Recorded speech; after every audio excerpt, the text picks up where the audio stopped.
বাংলাদেশের প্রধানমন্ত্রী তারেক রহমান কি ভারত সফরে যাচ্ছেন? হঠাৎ করে বাংলাদেশের বেশ কিছু মিডিয়া এবং ভারতের দু একটি মিডিয়া এমন একটা ভাইব তুলেছে, তাদের মনে হচ্ছে যে তারেক রহমান হয়তো খুব সহসা ভারত সফরে যাচ্ছেন না। এ ব্যাপারে আগুনে ঘি ঢেলেছেন আজকে পররাষ্ট্র মন্ত্রণালয়ের মুখপাত্র দাবিদার KM শহীদুল করিম। যখন এই পর্বটি করব ঠিক তখনই ঢাকা থেকে ফোন পেলাম। আজ 16ই আগস্ট রবিবার, ঢাকার সময় বিকেল তখন। ঢাকায় ভারতের রাষ্ট্রদূত এবং ব্রিটিশ রাষ্ট্রদূত দুজন এক রুদ্ধদ্বার বৈঠক করেছেন। কি আলোচনা হয়েছে এই বৈঠকে? তারেক রহমান কি আসলেই ভারত যাচ্ছেন কিনা? মূলত এই দুটো বিষয় নিয়ে আজকে কথা বলবো, শেষ পর্যন্ত সাথে থাকুন। এবার যে 12ই ফেব্রুয়ারি যে নির্বাচনটা হলো, সেই নির্বাচনী প্রচারণায় তারেক রহমান কিন্তু ভারতের বিরুদ্ধে একটি টু শব্দ করেননি। অনেকেই ধারণা করেন যেহেতু তিনি ভারতের সাথে আপোষ করে বাংলাদেশে এসেছিলেন এবং নির্বাচনে অংশগ্রহণ করে জয়লাভ করেছেন, তারই অংশ হিসেবে তারেক রহমান ভারতের বিরুদ্ধে নির্বাচনী প্রচারণায় কোনো কথা বলেননি। এর ফলে আমরা দেখেছি যে নির্বাচিত হবার পরে বিদেশি সরকারগুলোর মধ্যে ভারতই প্রথম তারেক রহমানকে অভিনন্দন জানিয়েছে, তারেক রহমানকে ভারত সফরের জন্য আমন্ত্রণ জানিয়েছে এবং দীর্ঘদিন যে ভারতের ভিসা বন্ধ ছিল, বিশেষ করে ট্যুরিস্ট এবং আরো কয়েকটি ভিসা, সব ভিসা উন্মুক্ত করে দেওয়া হয়েছে। ভারত আশা করেছিল যে হয়তো বিএনপি তার ভারত বিরোধী পররাষ্ট্রনীতি থেকে সরে এসেছে। পাশাপাশি তাদের এটাও আশঙ্কা ছিল যে এটা কি তারেক রহমানের নির্বাচনী বৈতরণী পার হবার জন্য সাময়িক কোনো কৌশল ছিল। কিন্তু যতই দিন গেছে ততই ভারতের কাছে ব্যাপারটা ক্লিয়ার হয়ে গেছে যে তারেক রহমান তার প্রদত্ত প্রতিশ্রুতিগুলি ঠিকমতো রাখছে না, যে কারণে ভারত কিন্তু বেশ কিছু বিষয়ে উদ্বিগ্ন। গত কয়েকদিন ধরে যেটা বলছি, আপনারা হয়তো জানেন যে গত কয়েক সপ্তাহ ধরে আসলে ভারত এবং বাংলাদেশের মধ্যে আলোচনা চলছিল এই যে তারেক রহমানের সম্ভাব্য ভারত সফর নিয়ে। কিন্তু এর মধ্যে ISI পন্থী একটি গ্রুপ এবং মিডিয়ার G4 তারা চায় না যে ভারতে তারেক রহমান এই মুহূর্তে সফরে যাক, এবং তারা নানা রকমের উদ্ভট তথ্য পরিবেশন করে মানুষকে বিভ্রান্ত করছেন। যেমন আজকে যে সংবাদ সম্মেলনটি করলেন পররাষ্ট্র মন্ত্রণালয়ের মুখপাত্র মিস্টার শহীদুল করিম, তিনি বলেছেন যে সফরের আগে ভারত বাংলাদেশ সম্পর্কটা অনুকূল হতে হবে এবং তিনি শেখ হাসিনার প্রত্যর্পণ এবং হাদি হত্যার সন্দেহভাজন খুনিদের প্রত্যর্পণের কথা বলেছেন। আজকে বাংলাদেশ সময় দুপুর 12টা 40-এ ভারতের পররাষ্ট্র মন্ত্রণালয় থেকে বাংলাদেশের পররাষ্ট্র মন্ত্রণালয়ে একটি দীর্ঘ নোট ভার্বাল পাঠানো হয়েছে। এই নোট ভার্বালে খুব স্পষ্ট করে ভারত সরকারের পক্ষ থেকে জানিয়ে দেওয়া হয়েছে যে কেন তারা এই মুহূর্তে শেখ হাসিনাকে প্রত্যর্পণ করবেন না, এমনকি হাদির সন্দেহভাজন আসামিদেরও তারা ফিরিয়ে দেবেন না।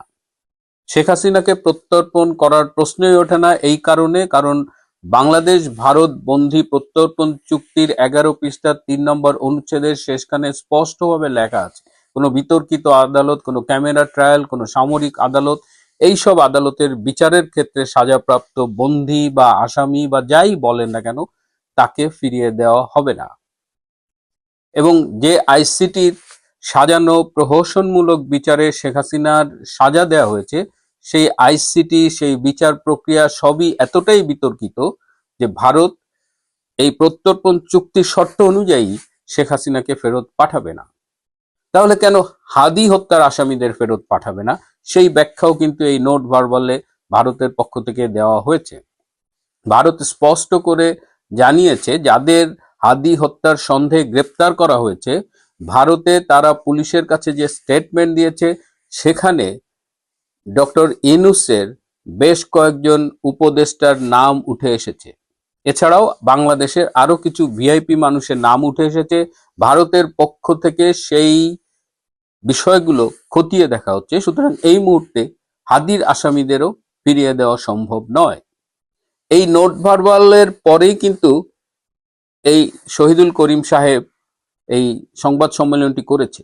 আমার একটা ছোট্ট প্রশ্ন আছে, তারেক রহমান ভারতে যাবেন কিনা এটি নিয়ে কে কথা বলবেন? পররাষ্ট্র মন্ত্রী আছেন, পররাষ্ট্র উপদেষ্টা আছেন, পররাষ্ট্র প্রতিমন্ত্রী আছেন, এরা কথা না বলে এই কোথাকার কোন শহীদুল করিম, যিনি আগে সম্ভবত ধর্ম মন্ত্রণালয়ে ছিল এবং যাকে জামাতি মতাদর্শের বলেই লোকজন জানে, তিনি এই বাংগু মিডিয়া এবং ভারতের দু একটা মিডিয়ার সাথে কণ্ঠ মিলিয়ে আজকে এই সংবাদ সম্মেলনে যেটা বলেছেন সেটা আসলে পররাষ্ট্র মন্ত্রণালয়ের ভেতরের সত্যের প্রতিফলন নয়। আজকেও আমরা পররাষ্ট্র মন্ত্রণালয়ের সাথে যোগাযোগ করে নিশ্চিত হয়েছি যে পররাষ্ট্র মন্ত্রণালয়ের পক্ষ থেকে তারেক রহমানের সম্ভাব্য ভারত সফরের সব রকমের প্রস্তুতি গ্রহণ করা হচ্ছে। এখন তারেক রহমান যাবেন কিনা, ভারতের কিন্তু বিশেষ করে 6টি ব্যাপারে উদ্বেগ রয়েছে। ডক্টর ইউনূস তার 17 মাসের অবৈধ শাসনকালে তিনি আঞ্চলিক এবং বৈশ্বিক এমন কিছু কৌশলগত চুক্তি করেছেন যেগুলো পরোক্ষভাবে বা প্রত্যক্ষভাবে ভারতের বিরুদ্ধে যায়। তিনি ভারতের বিরুদ্ধে বলতে গেলে এক ধরনের জেহাদ ঘোষণা করেছিলেন। তার মধ্যে নির্বাচনের আগে আগে চীনের সাথে প্রতিরক্ষা সহযোগিতা চুক্তি এবং চট্টগ্রামে ড্রোন উৎপাদন কেন্দ্র করা হবে, এই ধরনের একটা চুক্তি কিন্তু ইউনূস করেছিলেন। এই চুক্তিটি নিয়ে ভারত উদ্বিগ্ন, বিশেষ করে ভারতের সীমান্তের মাত্র 100 কিলোমিটারের মধ্যে এই ড্রোন উৎপাদন কারখানা, এটি ভারতের জন্য স্বস্তিকর নয়। এছাড়াও ভারত তাদের যে শিলিগুড়ি যে চিকেন নেক, তার কাছাকাছি বাংলাদেশের ভেতরে কোনো বিতর্কিত সামরিক প্রজেক্ট হোক, এটা কিন্তু ভারত চায় না। এছাড়াও আরেকটা উদ্বেগের কারণ যে পশ্চিমবঙ্গ এবং আসাম সীমান্ত এলাকায় অধিকাংশ সংসদীয় আসনে জামাতের এমপিরা জয়লাভ করেছে। এটি ভারতের জন্য একটি চিন্তার কারণ। জামাত যতগুলো আসনে জয়লাভ করেছে তার 70% আসনই কিন্তু এই ইন্ডিয়া বাংলাদেশ বর্ডার বরাবর, বিশেষ করে খুলনা, রংপুর এবং রাজশাহী। এছাড়া ভারত বাংলাদেশের কাছে স্থলপথে ট্রানজিট চায় যাতে তারা নেপাল এবং ভুটানে যেতে পারে। ভারতের পক্ষ থেকে বাংলাদেশকে স্পষ্ট জানিয়ে দেওয়া হয়েছে আগামী 21 থেকে 24 আগস্টের মধ্যে যদি তারেক রহমান ভারত সফরে না যান তাহলে এই বছরে আর এই তারেক রহমানের সফরের জন্য ভারতের কাছে কোনো তারিখ খোলা নেই। সুতরাং এখন তারেককে সিদ্ধান্ত নিতে হবে, যদি এই বছরে তিনি ভারত সফরে যান তাহলে এই 21 থেকে 24 আগস্টের মধ্যেই তাকে যেতে হবে। এর মধ্যে ঢাকা থেকে খবর পেলাম যে আজকে বিকালে ঢাকায় ভারতের রাষ্ট্রদূত দীনেশ ত্রিবেদী এবং ব্রিটিশ রাষ্ট্রদূত সারা কুকের মধ্যে একটি রুদ্ধদ্বার বৈঠক হয়েছে। এই বৈঠকের বিস্তারিতটা আমি এখনো পাইনি, সম্ভবত আমি পাবো রাত্রে এবং আগামীকাল আপনাদের জানাতে পারবো। কিন্তু প্রাথমিকভাবে যতটুকু জানতে পেরেছি যে এই বৈঠকটি হয়েছিল মূলত শেখ হাসিনার ফেরার পরে বাংলাদেশে তার নিরাপত্তা নিয়ে। আপনাদের একটু জানিয়ে রাখি যে শেখ হাসিনার ফেরার পরে বাংলাদেশে তার নিরাপত্তার দায়িত্ব নেবেন আমেরিকা, ইংল্যান্ড, ফ্রান্স এবং ভারত। এই 4টি প্রভাবশালী দেশ তারা শেখ হাসিনার নিরাপত্তা নিশ্চিত করবেন। এবং তারেক রহমান যদি ভারতে যান, তিনি ভারত থেকে আসার পরপরই শেখ হাসিনার বাংলাদেশে আসার প্রক্রিয়া শুরু হয়ে যাবে। এখন তারেক রহমান যদি না যান তাহলে কি হবে?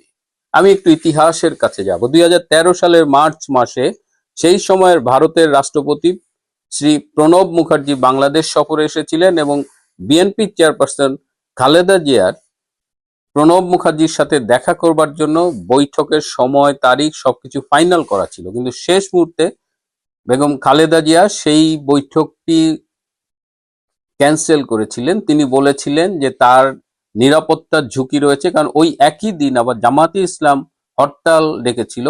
খালেদা জিয়া বলেছিলেন যে তিনি যখন তার বাসার থেকে প্রণব মুখার্জির সাথে দেখা করতে হোটেলে যাবেন, যাওয়ার পথে হয়তো তাকে হত্যা করা হতে পারে, এরকম একটা খোড়া যুক্তি দেখিয়ে তিনি যাননি। কিন্তু এই যে ভারতীয় রাষ্ট্রপতির সাথে দেখা করেননি স্কেডিউল ফাইনাল করেও, এটি কিন্তু ভারত ঠিক ভালোভাবে নেয়নি, এবং পরবর্তীতে দেখা গেছে যে এর মাসুল 12 বছর ধরে বিএনপিকে দিতে হয়েছে। সুতরাং তারেক রহমান যদি এবার ভারতে না যান, তাহলে তার মাসুলও হয়তো তাকে দিতে হবে। অলরেডি তারেক রহমান কিন্তু বুঝে গেছেন, জেনে গেছেন যে তার সরকার মেয়াদ কমপ্লিট করা তো দূরের কথা, আর খুব বেশি দিন ক্ষমতায় থাকতে পারবেন কিনা এবং মধ্যবর্তী নির্বাচন আসন্ন, এই খবরটা তিনি পেয়ে গেছেন।